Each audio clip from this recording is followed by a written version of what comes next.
akan assign khotbah di gereja Thailand, kenapa enggak? Ya, bisa.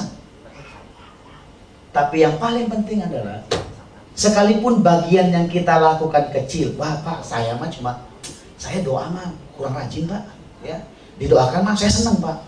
Cuma ya saya punya duit nih ada Pak, daripada saya tabung-tabung gak ada gunanya, saya kasih gereja Pak ya untuk Thailand Pak. Buat apa saya nggak tahu lah Pak. Kecil kan? Seolah-olah kontribusi kita kecil kan?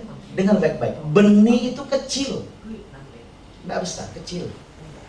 Kenapa Tuhan bilang kecil? Supaya kita jangan sombong, supaya jangan kita bilang, oh saya tuh. Bapak Ibu tahu kenapa saya ajak semua untuk bersama-sama? Supaya saya jangan berpikir saya ini one man show, saya nggak mau. Sedangkan kalau one man show Tuhan, tiba-tiba saya rapture. Ya kalau ya sedangkan kita rapture semua lah, maksud saya rapture dalam pola yang lain. Terus gimana? Proyek Tuhan terbengkalai. Oh, saya menjadi orang yang paling berdosa di muka bumi ini. Sebenarnya saya nggak mau Tuhan. Sekalipun saya tidak ada, proyek Tuhan mesti berjalan. Sebab itu untuk kehendak Tuhan, bukan untuk kehendak kita. Amin. Katakan amin. Waktu Bapak Ibu berdiri berdoa untuk Laos, untuk Thailand, untuk Kamboja, untuk Vietnam, untuk Myanmar, untuk Eropa, yang kita rindukan juga mengalahkan Tuhan. Mungkin kan jauh Eropa kasih jauh nggak Pak? Jauh sekali Pak Bu. Belum tambah jet lag-nya lagi, belum tambah lagi promosinya nggak ada tiketnya jadi mahal, jauh sekali. Tapi dengar baik-baik, bagian yang kau kecil yang kau lakukan di tempat ini, itu adalah benih, dan pasti Tuhan yang hebat itu akan menumbuhkan. Katakan amin. Katakan amin. Apalagi bagiannya, mungkin kau cuma seorang yang suka berkeliling, kalau pulang kerja keliling, terus Tuhan taruh hati untuk berdoa tuh Pak. Itu tuh ada public center di mana orang suka nyembah Pak. Aku pokoknya pulang kerja, aku lewatin, aku doa, aku janji sama Tuhan. Tiap pulang kerja lewat sana aku hadapkan mukaku ke doa yang pertahanan. Mungkin waktu kau angkat tangan nggak tiba-tiba datang api terus membumi hanguskan, kan repot, bisa kerusuhan Pak Bu, ya kan? Tapi waktu engkau angkat tangan itu, sesungguhnya engkau seperti Musa. Waktu Musa angkat tangan, Yosua kuat berperang. Waktu engkau turun tangan, waktu tanganmu capek letih, Yosua juga kalah. Waktu engkau angkat tangan, sesungguhnya malaikat sedang semakin kuat untuk menghancurkan kuasa gelap di sana. Kita nggak lihat, kita nggak tahu. Tapi dengar baik-baik, yang kau lakukan itu berharga di mata Tuhan. Katakan amin. Katakan amin. Ada banyak hal-hal yang kecil yang kita lakukan. Kalau kita sadar itu adalah benih, kita mengerti itu adalah benih, dan kita lakukan karena kita mengasihi Tuhan, karena kita menghormati Tuhan, maka yang kita lakukan yang kecil itu akan berdampak besar. Saya masih ingat 5,5 tahun, saya bilang 5 tahun, saya bilang ayo kita pergi ke Thailand. Tak ada yang percaya di gereja ini, saya tahu itu. Ya. Tetapi hari demi hari saya ajarkan, saya ajak. Tuhan memberikan bukti. Ya. Tuhan berikan bukti kepada kita. Sampai hari ini Tuhan izinkan kita melakukan hal yang kecil, tapi berdampak luar biasa. Di bulan November yang lalu kita menabur untuk satu kegerakan yang namanya Dream Center. Dream Center ini adalah kegerakan anak muda. Ya, salah satu seniornya adalah Pastor Samuel. Ada beberapa pendeta yang membawahi gerakan ini. Saya mau kasih tahu hari ini gerakan semakin luas. Mereka masuk ke sekolah-sekolah, sekolah di-off-kan pelajarannya. Semua siswa SD, SMP, SMA kumpul di aula di lapangan besar. Bapak Ibu kalau lihat sekolah Thailand ini besar-besar Bapak ya. Luar biasa, gede-gede, hallnya gede sekali. Kumpul hanya dengar 4 jam untuk mendengarkan mereka bicara tentang nilai kehidupan. Untuk ikut serta dalam atraksi-atraksi supaya mereka tahu bahwa Tuhan itu Tuhan yang fun juga, bukan Tuhan yang serius terus. Itu terjadi sampai hari ini. Satu ketika saya mengajak kita dinner sama-sama mendengarkan Pastor Matthew Kunivila bicara. Kita mungkin cuma jadi viewer, kita cuma dengar. Gimana sih, jangan ngerti lah, kita juga nggak ikut pelayanan. Tapi waktu kita diajak untuk menabur dana, mendukung acara, mendukung kegerakan ini, kita nabur dana. Kecil kita nabur 10.000, 20.000, kebutuhannya jutaan Pak. Tapi dengar baik-baik, yang kecil yang Bapak nabur itu di hadapan Tuhan luar biasa. Karena apa? Karena Dia yang menumbuhkannya. Amin. Katakan amin. Mungkin kau berdoa untuk orang tuamu bertahun-tahun supaya bertobat. Saya berdoa untuk keluarga yang saya kasih supaya mereka diomongin Tuhan. Bertahun-tahun tidak ada jawabannya. Dengar baik-baik, itu sedang tumbuh. Kapan waktu dituai kita nggak tahu, tapi itu pasti tumbuh dan pasti mendatangkan keuntungan bagi kerajaannya. Katakan amin. Saya bahas lagi. Waktu kita berdoa minggu pagi, Pastor Olga bilang, mari hampiri yang kau kasihi. Cium pipi kanan, pipi kiri kepada wanita. Yang pria jangan cium ya. Engkau sedang melakukan tindakan profetik, ada benih yang kau tabur. Engkau nggak tahu, mungkin dia lagi sedih. Sampai salah cium gitu ya. Jangan lagi Pak. Mungkin juga dia lagi nggak ngeh, dia lagi pusing. Tapi waktu kita peluk dia, Pak, Tuhan berkati ya.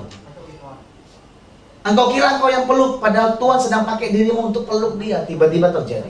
Nah kalau engkau punya pola pikir demikian, maka sesuatu yang dahsyat terjadi loh hidupmu. Katakan amin. Dan lain sebagainya, dan lain sebagainya, dan lain sebagainya. Yang pertama, benih itu dipercayakan kepada setiap kita. Setiap kita punya kesempatan untuk bergerak. Yang kedua, harus dijalankan. Kita harus bergerak, harus menggunakan benih itu untuk kerajaan Tuhan. Yang ketiga, harus datangkan keuntungan. Jangan sembarangan. Ada aturannya. Ya, ada aturannya, ada aturan kerajaan sorga. Pahami itu, supaya kita nggak salah menabur, supaya kita jangan membuang garam ke laut. Yang keempat, yang terakhir, memberi pertanggungjawaban, akan diadili. Ya, Bapak Ibu yang kasih Tuhan, setuju dan setuju, amin dan amin, dengar baik-baik. Tuhan akan adili kita bukan menurut roti yang kita miliki.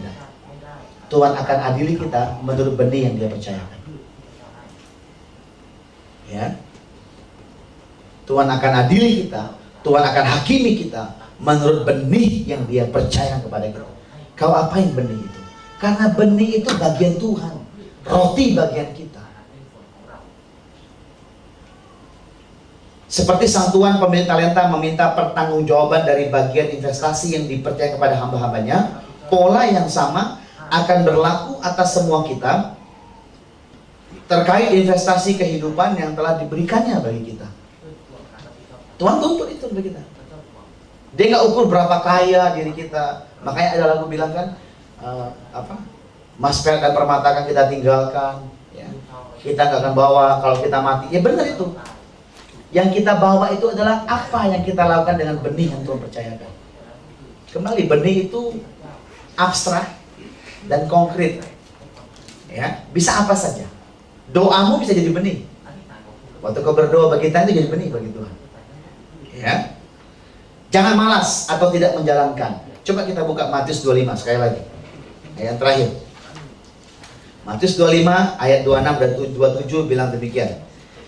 Karena itu, mari kita baca sama-sama yuk. Matius 25 tadi ayat 26 dan 27. 1, 2, 3. Maka jawab tuannya itu,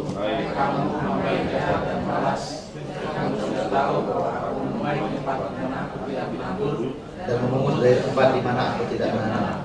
Karena itu, saudara, seharusnya uangku itu kembali kepada orang.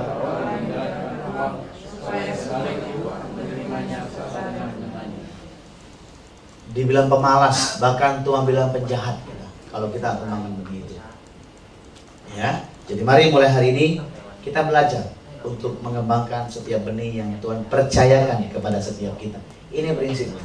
Jadi mulai hari ini saya berdoa Bapak Ibu, waktu engkau menabur lewat kehidupanmu apa saja, kebaikan, perhatian, uang, tenaga, intelijensia, kemampuan, koneksi, lain sebagainya macamnya, bilang begini, Tuhan, bilang kepada Tuhan, Tuhan, aku sedang menabur benih ini Tuhan, dan biarlah ini memberkati orang lain dan juga mendatangkan hormat dan kemuliaan bagi nama-Mu Tuhan.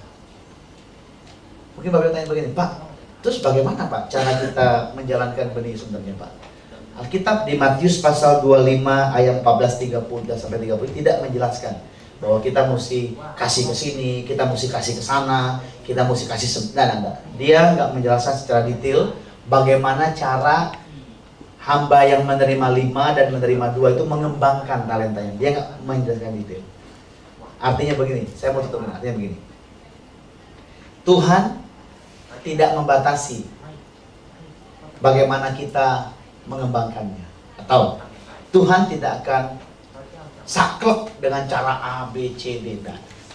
Tuhan tidak memberikannya langsung kepada kita bagaimana cara kita menaburnya, tetapi lewat pencarian dan ketekunan Bapak Ibu akan tahu bahwa engkau mesti menabur atau tidak. Itu urusan Tuhan bagi dirimu. Engkau bisa saja menabur karena kebutuhan. It's okay. Tuhan hargai.